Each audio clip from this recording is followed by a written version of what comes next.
Greetings all, and welcome back to Tachyon Transmissions. This is the podcast of all things Star Trek, horror, and science fiction. And we want to thank you guys for coming along with us on this journey through Star Trek Strange New Worlds Season 3. We've been going through each episode and discussing it, what we liked, what we didn't like, and what stood out. And we have now reached the end of our journey. We are on the season finale of Season 3. And, it's going to be a lot of fun. There's a lot to dive into, a lot to discuss. Some very interesting moments that occurred. And, before we get started, make sure you like and subscribe to this podcast and tell your friends about it. If you like, horror, if you like sci-fi, you like Star Trek. We have a lot more content that is going to be coming out, in the near future on different franchises and everything. So make sure you stay tuned. But before we get started on the finale of Strange New Worlds, Jordan, would you like to introduce our B plot? I would be happy to. So, in our B plot discussion this week, a very interesting article came out from former Trek producer and showrunner Brandon Braga, who likened the current 10 episodes per season structure to a Tinder relationship. Short, not really satisfying, and not fulfilling. Mm-hmm. Now, we all know the days of 26 or more, or even 24 episode seasons are long gone. It was rough on cast and crew and, everybody. Totally understand it. But that being said, it's still, I think, I don't know anybody who doesn't long for, I wish we had more. And not just Star Trek, any show. 10 episodes every, 2 years is just not, 10 episodes a year is just not enough of any show you love. But he had a lot of interesting points and just discussions, and Byron and I have mentioned this before, but the sweet spot I feel like is 13 to 16, enough to where you can throw a couple of 2-parters in there. You can the first season of Discovery, I can't believe I'm using that as an example, but give us 7-8 episodes. Okay, give us a holiday hiatus, with stuff how the holidays gets. You can catch up on your first set over, Thanksgiving, Christmas. Everybody's really busy. Maybe January, early February, you bring it back, and then you pop out the second half. So we don't have to wait as long. You've had time to appreciate the episodes, and it also buys the creative team time. Let's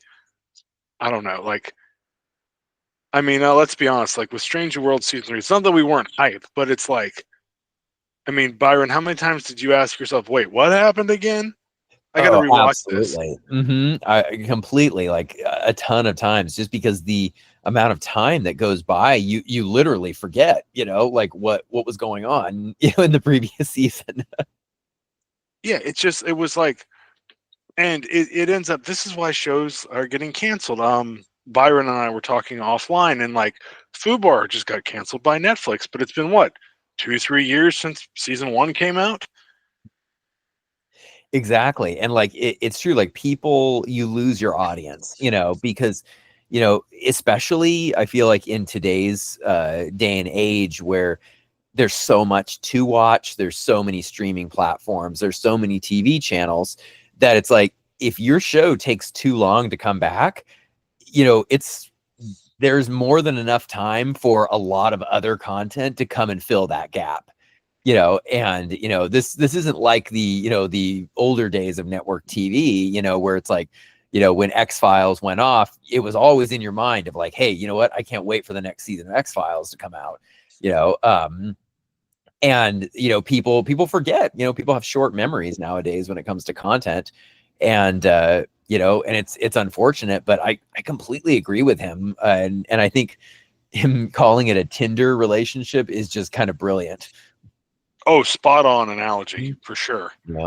And I understand, especially what you were saying, about how, 24 episodes, is probably too much. And especially when it comes to a science fiction show, because there is a lot more work that has to be done with your, with your set design, with, your story plots and everything. Like, you look at a show like NCIS, yeah, they're still putting out, 18 to 22 episodes, a season. That being said, it's a bureaucratic crime show. They have a couple of sets they use, and then when they need to go out, they go out into the city and film. And so it's like really easy to film those episodes. There's not a lot of, changes that you have to do. But like Star Trek, okay, you're on maybe a new planet, every episode. There's new alien life forms they're encountering. So that's a lot of work. But I agree with you that I don't see any reason why a Star Trek show now can't be 13 to 15 episodes. Like if you were to take, we'll use Stranger Worlds as an example. Why not do a Trelane episode? Obviously with Stranger Worlds only having 16 episodes left, but if we're continuing, we used to get at least one Q episode a season, maybe two. Mm-hmm. We could get a Trelane episode. They never actually know it's Trelane. A Klingon episode, a Mud episode. You literally took the words out of my mouth. Like, why have we not seen Harry Mudd again? Mm-hmm. It's insane to me, that he hasn't been back, especially since Rainn Wilson has literally been said. He literally said in an interview fairly recently that he keeps mentioning to the producers of Strange New Worlds, like, I'd love to come back, put me in an episode. And he literally said, I will do anything. I will come back anytime. Just let me know. And they're still not doing it. And I don't get it. I don't either. And like Sybok was teased in 2022. We still haven't seen him. Like, you could have made Sybok a recurring. You got a Sybok episode. I mean, you don't have to necessarily have them recurring every season, but it's like you've already filled up your extra spots there already. Mm-hmm.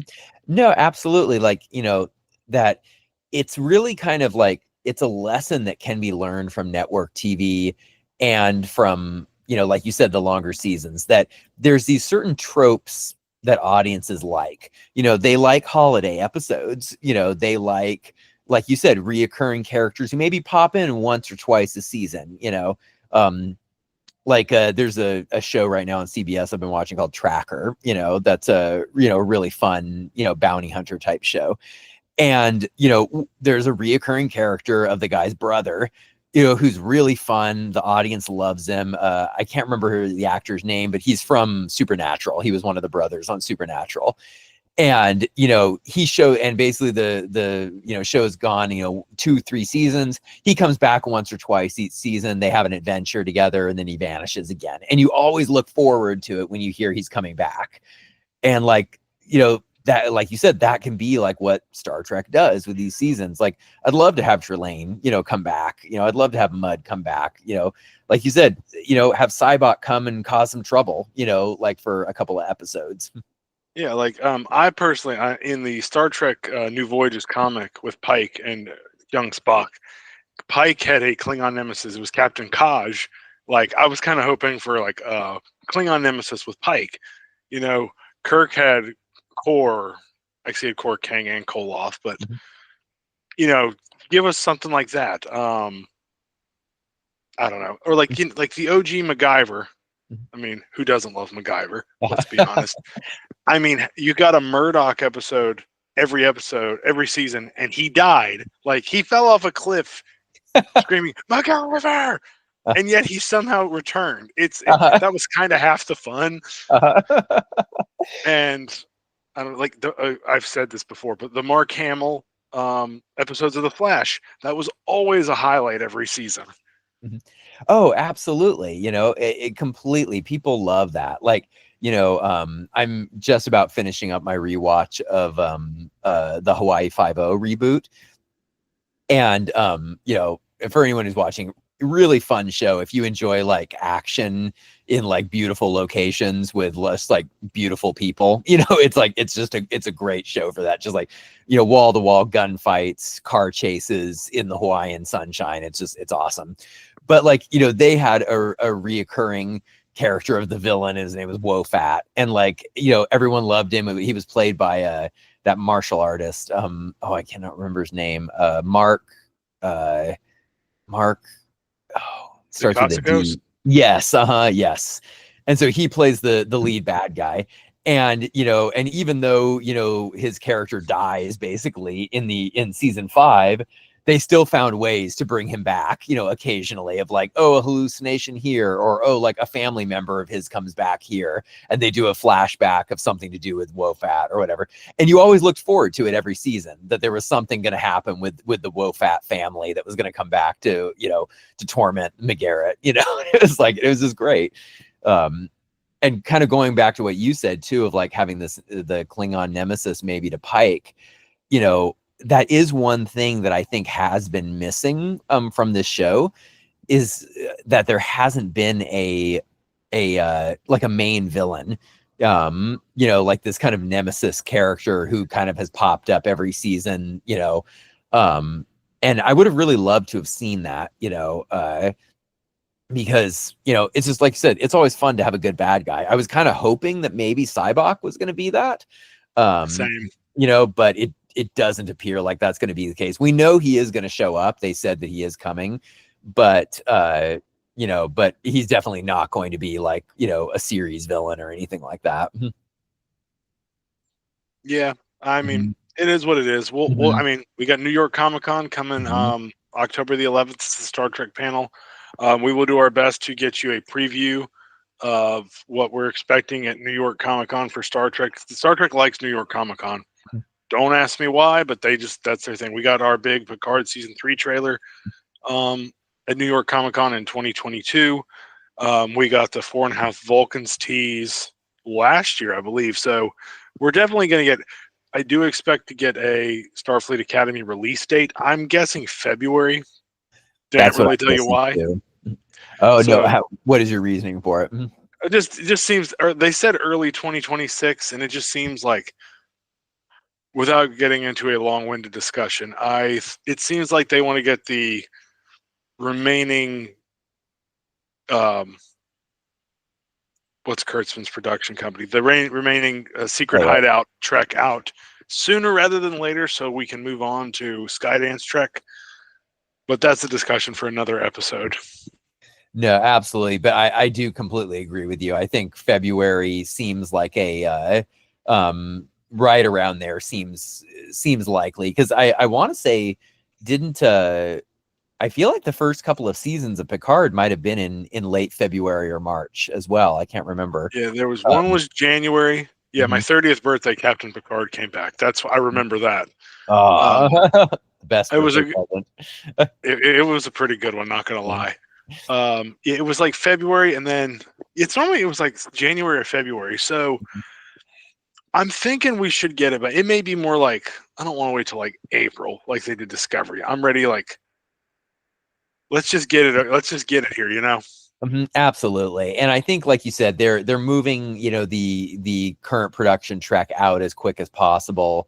And it also seems like they're moving fairly quickly, wanting to get Strange New Worlds out. And so I feel like they're probably not going to want a huge wait, for season 4. So they need to get Academy out fast. And I mean, also for, in all fairness, even though there has been a lot of negative reactions to Academy, from what we've seen, I think that there is a lot of interest in an Academy show. So I think, for better or worse, I think a lot of people are going to tune in to see it, and whether or not, people like it, that's the question.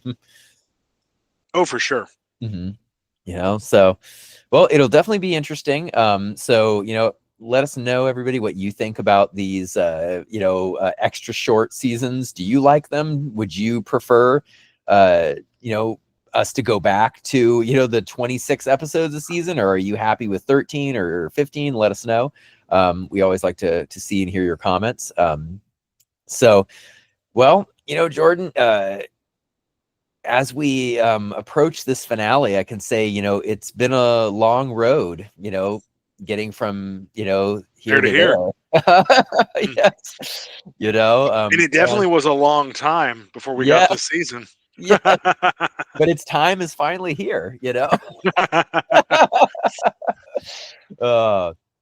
so I guess, starting off, this episode, was not only a season finale, But this also closed off the storyline of a previous storyline from season 3 with the Vesda. We finally kind of got the payoff for that, so to speak. And kind of an interesting point too that we can talk about a little bit later. But this episode was also framed by the showrunners to be a possible series finale as well. And so there's a lot, I think, going on with that as well. So why don't you start us off, Jordan? What were your initial thoughts on this finale? So it wasn't the loaded question. I didn't hate it. I don't think it was not at the level of last season's finale, but it's kind of hard to top one of the great Trek like season finale cliffhangers. Getting a resolution to the Vesda was nice. I thought there was a little bit. Game of Thrones, the last 2 seasons, they unlocked fast travel. Oh, interdimensional or galactic ley lines. I'm like, okay, you beamed yourself out of the transporter using parts of like various pattern remnants. I know it's not real, but don't treat your audience like they're stupid. Yeah. That we'll discuss more. We're going to do a season 3 retrospective, probably is our next episode. That will be a major talking point there. But I'm like, okay, sort of like, I would have just sort of techno-babbled it away, I think, like, or it needed like we've said it just about most things. You need a little bit more, one more line of throwaway dialogue.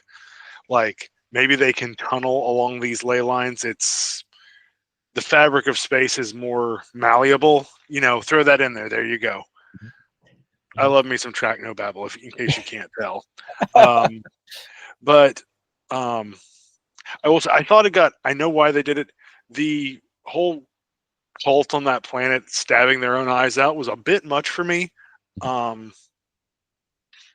There was a bit more. Someone on this staff is a body horror fan, like the first 2 seasons of Voyager, which, random sidebar, we should do for October. We should do the scariest episodes of Star Trek as an episode. Oh, I would be down for that. I think our audience would be down for that too. There's some creepy ones out there. Not gonna lie, and I'm definitely thinking early Voyager. They were faces. If you know if you've seen it, you know exactly what I'm talking about. I've had nightmares since I was 5 about that episode. Byron has not yet gotten to Voyager in his watch, so he's I don't know if he's quite prepared for this. But anyways, I digress. No, the episode, it was nice to see like Batel had like, there was a point to all this with her, even though it was very, very quickly like put together, and it was a big leap, not gonna lie. Like, oh well, like my genetic memory and the Gorn genetic memory and Una's blood's genetic memory, and like it, I think we both can agree they could have expanded on that a little. This, again, you and I had this discussion offline. Another episode this season where it really felt like they could have made this a 2-parter, and it really would have fleshed out the story. Mm-hmm. Absolutely agree. Because I agree with you that like I liked seeing the resolution, to Batel's storyline. I liked seeing her get a happy ending as well as a tragic ending. I think they balanced that pretty well. Of like kind of closing out her storyline on the show. But I also agree, like the leap of what she was and how she came to be that way was just a little bit too far. Like it felt like it was like an extra 10 feet on the jump, tagged on. So it's like you couldn't quite grab it at the end, like, because there wasn't enough explanation for how it worked. And obviously, I'm not a writer on the show or anything, but like I feel like if they wanted to do something along that line, probably some type of, they'd established the Vesda as almost kind of like the devil, of Star Trek, basically, of like the embodiment of evil or whatever. And so they kind of also, created this almost embodiment of light, kind of, that they kind of hinted at a little bit. And so, like, I feel like if they had wanted to go that direction, probably it would have been better to just say that whenever the threat of the Vesda come, the embodiment of light, gives power to a certain individual to fight them or something like that. And Batel was basically the chosen one or something by this embodiment of light. Like, I could have swallowed something like that a little bit easier, I think. Oh yeah, and like the whole thing where you can see like galaxies in her eyes, they should have totally tied that into Gary Mitchell from Where No Man Has Gone Before on the original series.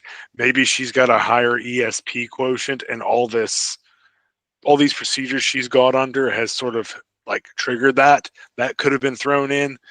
Ooh, I think that's a great idea. if you're gonna do it, like if you're gonna weave it together, really weave it together. You know what I mean?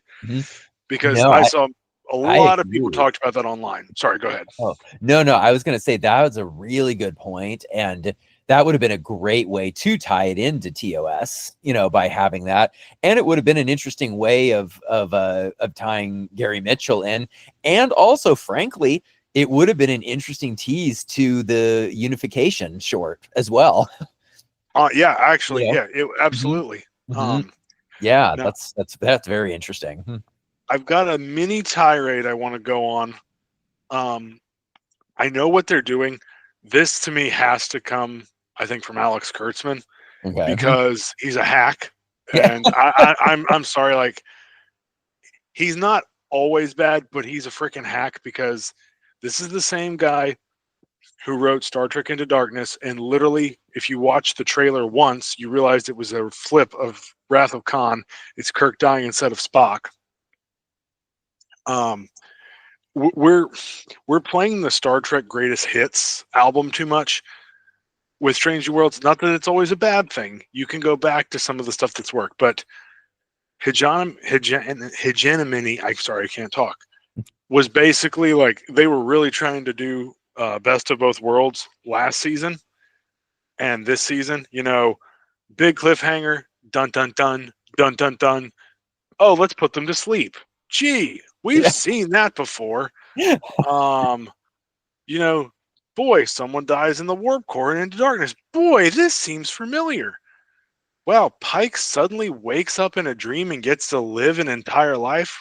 Like, come on, man. It's the inner light, except you did it in 10 minutes. Yeah. Like, I'm glad that for Pike and Batel, they got their life together. And I don't want to be too much of a Debbie Downer, but like, it's a blatant ripoff, and it pales in comparison to the original. Like, you know what I mean? Like, I don't want to hate it. Like, I'm glad they got to have that, but like, again, if you're gonna make that a two-parter, end it, and he wakes up in the dream and gets to live it, and it adds more emotional depth and weight to the episodes.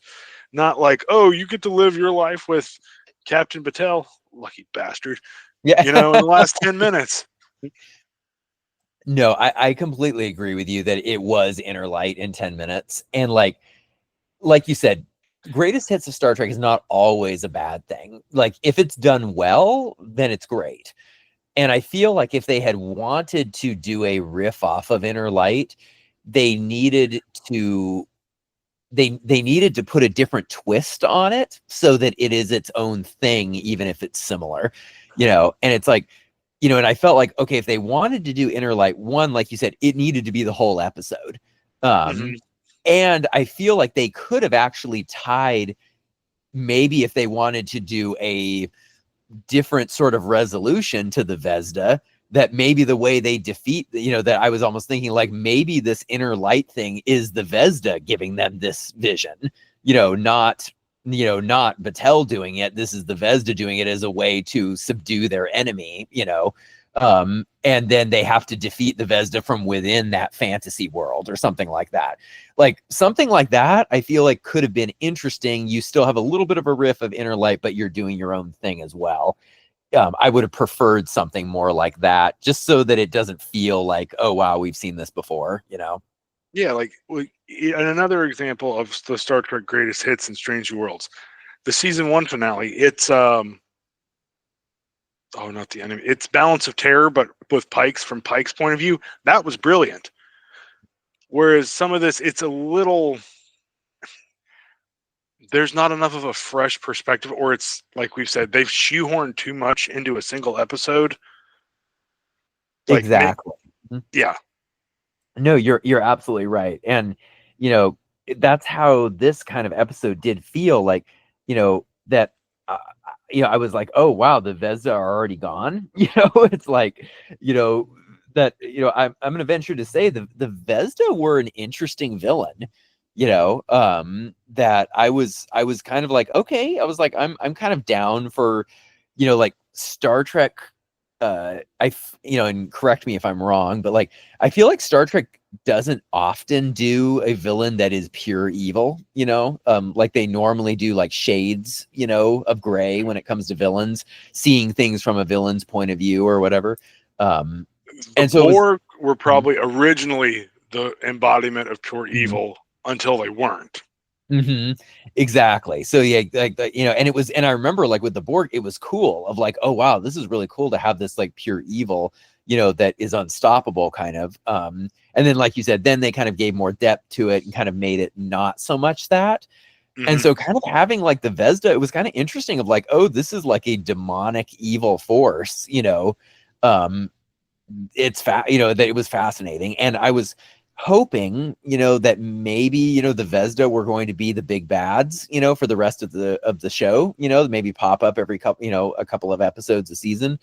So I was a little disappointed that they were resolved at the end of this season and that it was done so quickly. Yeah, I wanted like a recurring or continuing storyline is something I would like to see more in current Star Trek. Like you said, there was a lot of potential, and we rushed through it, and I'm like, oh, we're done. Well, okay then. Yeah, like exactly. Like I would have been happy, like, and I think it could have been interesting of like, okay, if you want to resolve the storyline of this entire race of aliens escaping, like that can be resolved. The whole idea with Batel, being the beholder and everything to stop it. But it's like, okay, maybe you have I'm forgetting the character's name. Who was the character who was the possessed Vesda? It was Ensign. Ensign. It shows what a standout he was, doesn't it? Yes, because he just can't leave our minds. Yeah, I feel like it's like the new Jurassic World movie. I watched it and I don't know anybody's name. Yeah. Gamble. There we go. Like, if they could seal away all of the Vesda, maybe Ensign Gamble escapes and gets and steals a ship, and he kind of vanishes into the universe, and he's this kind of villain. He has no people anymore, but he's just this evil character who just is bent on destruction or whatever. It'd be kind of interesting to have him pop up every now and then. Maybe he could pair off against Mbenga's daughter, who's with that cosmic entity. Oh yes, that would have been a nice way to tie everything back in. You got to think this is 3-dimensional chess. You got to think 2 or 3 moves ahead. Come on, guys. Exactly. I completely agree.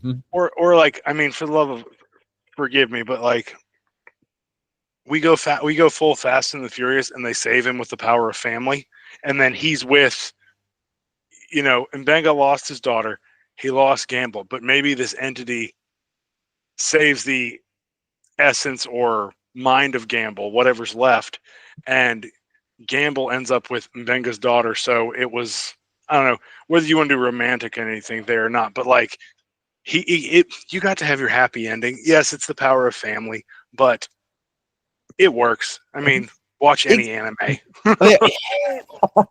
No, exactly. Like, you can do, there's so many options, that they could have done to make it interesting, because I think that was the biggest issue that I did have with the Vesda conclusion, was that there was no twists, there was no anything. It was like, oh yeah, he's about to release his race, oh, they're gonna get stopped, whatever, and then that's kind of the end. And it's like, like I said, a bit disappointing. Now I will say, the confrontation between Batel and Gamble on that sky bridge thing that was created in space. I have no idea what it was, but it was gorgeous looking. you know, the visuals were fantastic. I think for that. They were. She literally hand waved it, and it was done. Though it was like, Yes, that was it. I was very disappointed with that, because I feel like, the hand waving of it was too easy. Now I'm not Yep. saying necessarily you need to have some, knockout massive fight, or anything like that, but I feel like there's probably some other ways that they could have established, the power between the two of them and the conflict. Maybe, I don't know. There's definitely other ways that they could have done it without just hand waving it and suddenly he's gone. Yeah, I mean, like, they were staring each other down in sickbay in episode 5, and she was like going all feral on him. Mm-hmm. Yeah, exactly. Yeah, like that. Right there alone, like I wanted a little bit more story kind of between them. Because I feel like that sickbay sequence between them it established a more interesting dynamic than what we actually got. Completely agree. And I think that's where maybe kind of, I don't know, like the reincarnation idea maybe could have actually paid off a little bit more, because this is the same entity that he's been fighting, for thousands of years, maybe millions of years, whatever, that they keep coming back to each other. They keep fighting. They're like, they're the yin and the yang duality, that could have been way more interesting, because having it just be the genetic memory doesn't really explain why he hates her so much. Yeah, exactly. And the whole effect before cause, interesting conceptually. It was not explained well enough at all in this episode. I can't agree more. Like, when they introduced that through the lens of time, it was fascinating, and I was kind of like, okay, this I want to see where you're going with it. Like, this could be interesting. And it just, like you said, it wasn't explained very well. It didn't fully go anywhere. I feel like, I don't know, maybe that effect before cause could have been a really cool maybe method for how she defeated him instead of hand waving. That maybe it could have been some way of how basically he was already defeated before the fight even started, or something like that. I don't know. Like, I feel like they could have maybe established a very interesting, almost like Inception type fight maybe with that. That would have been cool. Mm-hmm. I just thought of that right now. There's like that. It would have been interesting, and it goes along to, I think, sometimes, and this is a weakness not only with modern Trek, I think, but with just any TV show right now. Part of the reason why Star Trek was so innovative, it was so fascinating, it was so genre breaking, I guess, maybe, was because they had actual, like, scientists writing episodes. They had science fiction writers, who had written novels and everything, coming in and writing shows. They actually had scientific advisors who were telling them, hey, this is how you can do this. This is how you can make it interesting. I remember hearing interviews where they would be like, oh, we wanted to do something like this. And so we went to a scientist and said, how could we make this interesting in science fiction or whatever? And I feel like that is what is really missing from modern Trek right now. Agreed. Mm-hmm. Could not agree with you more. Mm-hmm. So it's unfortunate. I think there was a lot of issues definitely with this, but but I guess, what was some of the elements of this episode that you liked? I mean, even though it was the inner light done in 10 minutes, the happy ending, like, they got to have a full life together. They had a child, like, even for Pike, excuse me, we know he doesn't know that he's going to end up back on Talos 4. He thinks his life is basically over in the next few years. So, but he got to have a life with the woman he loved and grow old, and it was a gift he wasn't expecting, and none of us were either. So he got to live his life, or a version of his life that he didn't expect. That was nice. Trying to think. I was kind of hoping Gamble would kind of slug Corby, but I think we all were. Yeah. Like, not kill him, but just pop him once, Spock did it, everybody punches Corby. I'm okay with that. I am perfectly fine with that. The one line that Gamble said to Corby, I thought was kind of a nice little Easter egg of when he addressed Corby as, "Oh, the man who wants to live forever." Yeah, that's true. It was a nice little Easter egg for TOS, I thought. But yeah, it was, I think some of the stuff that I liked, I kind of feel the same way as you.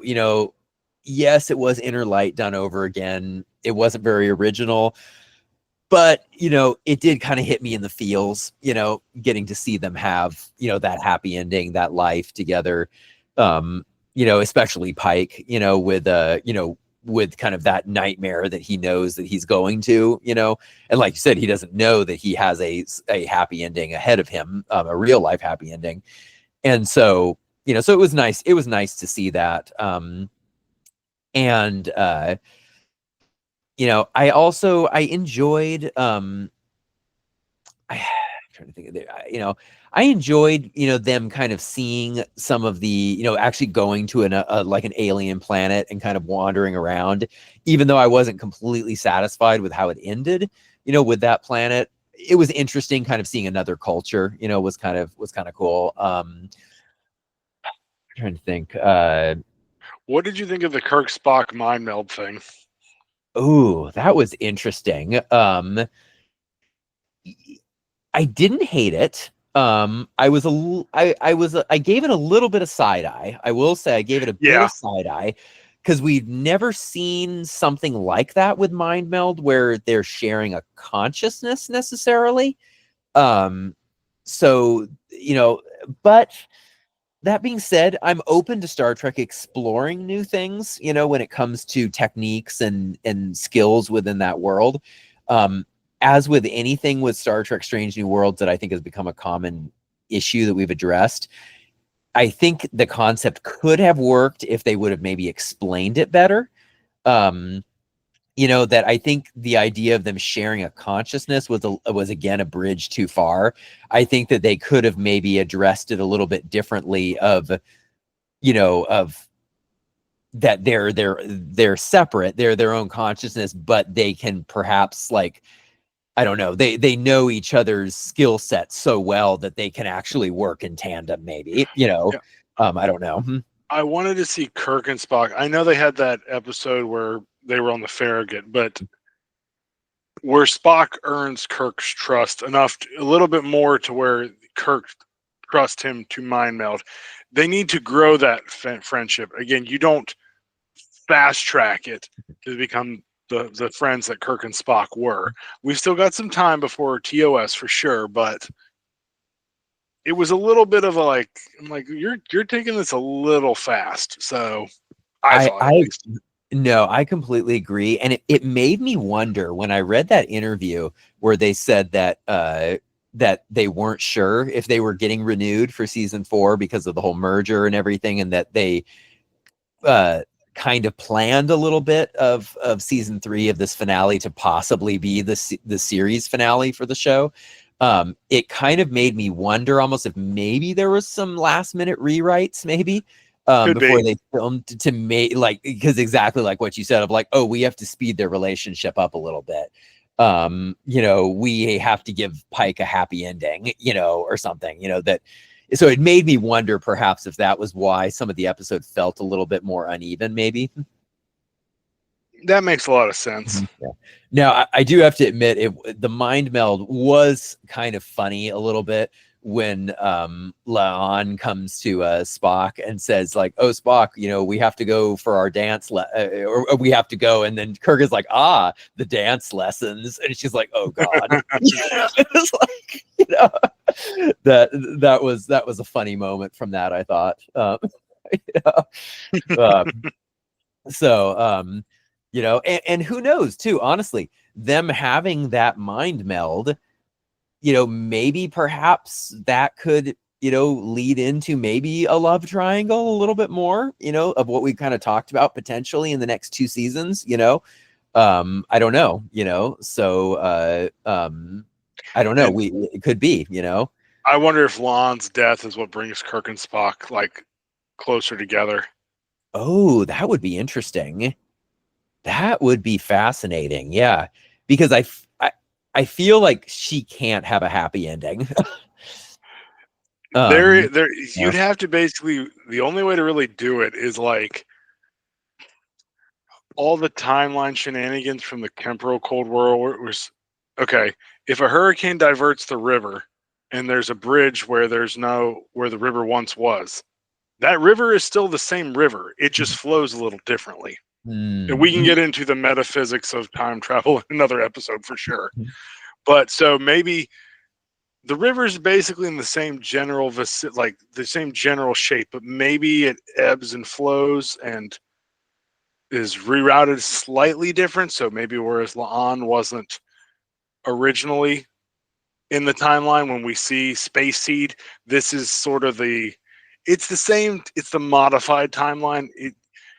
I don't want to get into an argument with our fans about how whether this is a third timeline, it's the exact same timeline, it's a modified. You know what I'm saying. But that's about, I think, the only way they could do it where she lives.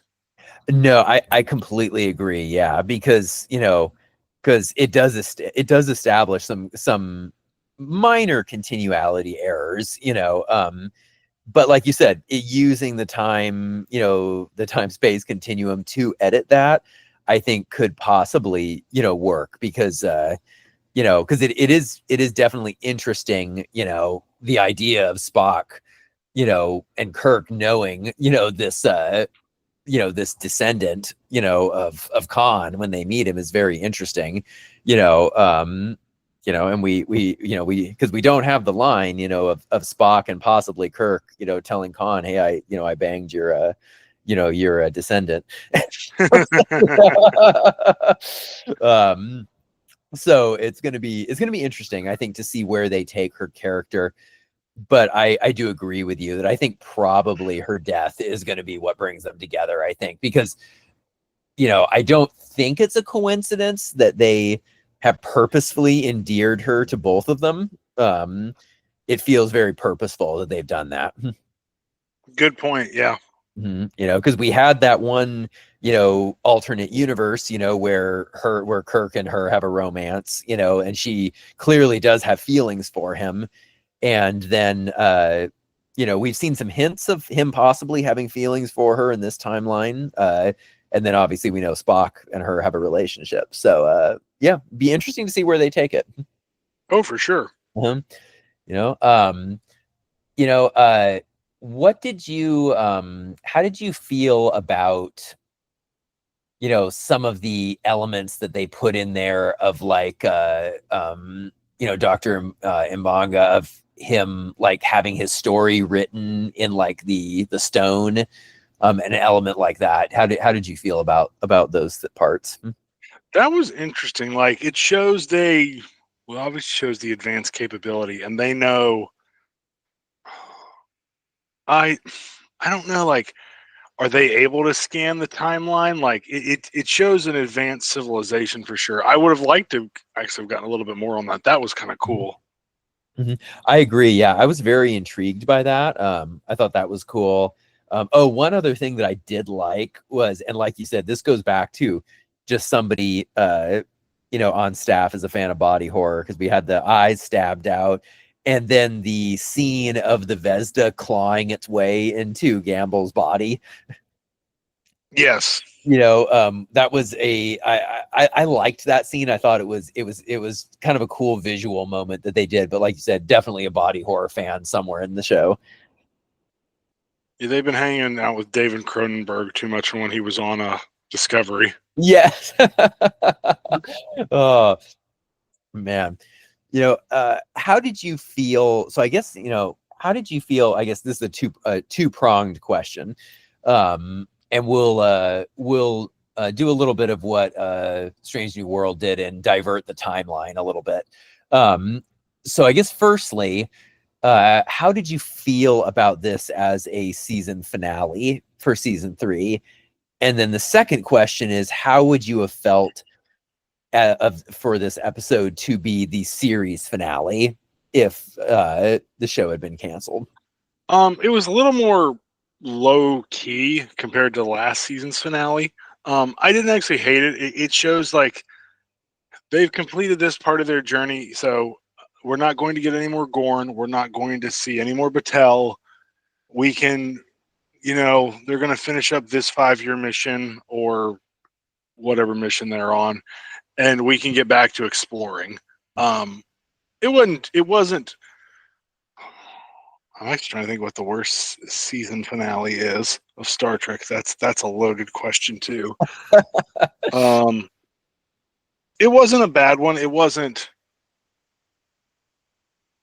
like incredible. I enjoyed it. I think I'll give it a better grade than I've given some of the episodes this season. In terms of a series finale, if they had had to do it that way, it definitely would have needed an epilogue.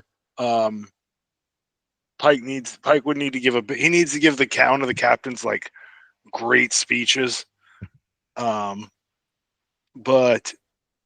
it wouldn't have been too bad. It would have been like, and the rest of our mission went on and we explored and strange new worlds, and then I don't want him to end with Pike, like you see Pike's injury.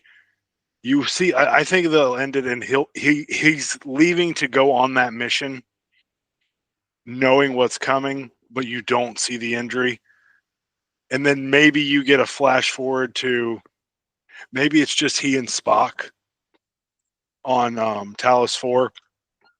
And, because they didn't really show, they clipped it from the cage that he walks up with the Talosians, but maybe he thanks Spock and he gets his happy ending and Spock goes back to the Enterprise with Kirk. You would have needed an epilogue for sure. Like you needed to tie up like another 15 minutes to tie up all the loose ends. Mm-hmm. No, I completely agree. And, I agree with you also. Like, I hope, I don't want to see, Pike's injury either. I don't think that's necessary.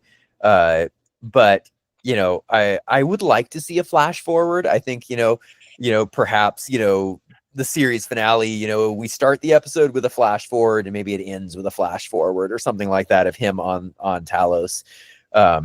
Because would like to see a little bit more of that, like you said, since we didn't see a full amount.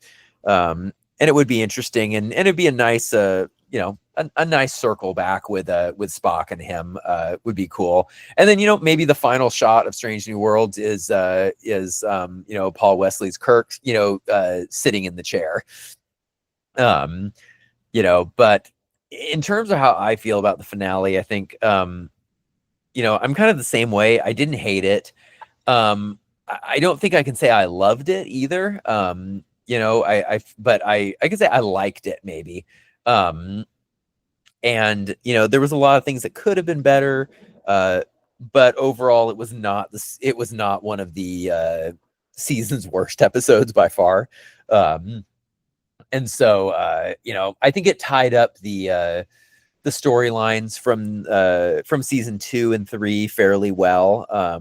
In the sense that they're over now. Like you said, we can get back to new stories, new explorations, and everything kind of, have a fresh slate in season 4. So I think it did its job there, I guess. In terms of it being a series finale, I would have definitely been less satisfied with that. I think they definitely did their best to kind of make it, if it would have happened, to be somewhat satisfying. But at the same time, you know, I don't know. I just don't think it fully works, like you said, without some type of an epilogue or voiceover or something going on. It still would just feel unfinished. Agreed. Mhm. Completely. You know, so all right, so we are now at our favorite part of each episode, and that is giving this episode our star ranking. So out of 0 stars to 10 stars, how would you rate this episode? Maybe I'm feeling generous. I think I'd give this a 6. There's some issues. It could have been fleshed out a little bit more, but like you said, I also got it was in the feels, at the end with Pike and Batel. I'm glad she got a resolution, even though if it wasn't getting to it wasn't the cleanest, we'll say, but I enjoyed it. And then, Pike was having at least he had to deal with that trauma, and he was starting to make progress there at the end. So yeah, I'll give it a 6. What about yourself? Yeah, I think that's very fair. I think I'm probably going to give it. I think I'm going to give it a 6.5. I think, because overall, I wasn't sure what to expect, from this episode, and like you said, it hit me in the feels in the right areas, with Pike and Batel. It did wrap up the stories in a somewhat satisfactory way, even though it as with a lot of other episodes this season, it needed probably about another 15 minutes to flesh it out if they wanted one episode, or a full episode to make it perfect. But overall, I think it did its job as a finale. And it did it in a way that, it was it's the best way I can explain it. It was a McDonald's Big Mac, it wasn't, you weren't going to a restaurant and getting a sirloin steak, that was cooked perfectly. You were hungry, you went to McDonald's, you got a Big Mac, it hit the spot in just the right area, even if it's not, your favorite food. Yeah, as Ron Swanson would say, this is not Charles Mulligan's Steakhouse. Yeah. The best damn steakhouse in the best damn state. Yeah. It was it was solid. I mean, we've had filet mignon, we've had prime rib. This was a Big Mac. Sometimes you just want a Big Mac, but sometimes you want something more. So exactly, and I think that's also part of the issue. I guess I can't talk today. Is that Strange New World has had such highs, with some of its episodes, that we have gotten such good episodes, over these 3 seasons, that sometimes it makes an episode that is just okay and just solid, not good, not bad. It's just right there in the middle. It makes it look a little bit worse just because, it's standing right next to those tall heights. Oh, for sure.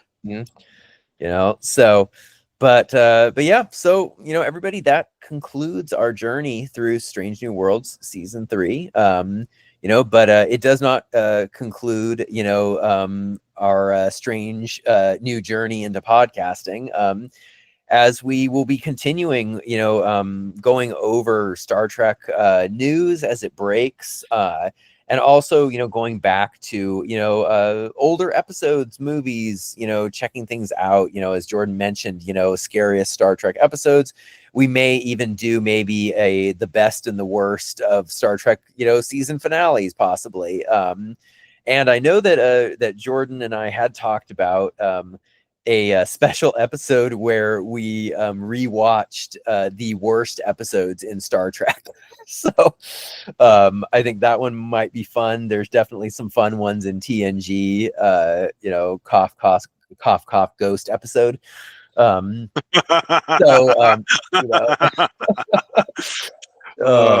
there's a lot of fun to be had, I think. So definitely make sure you're subscribed and you're following along with us. As a little bit of a sneak peek, though, of what is going to be coming very soon.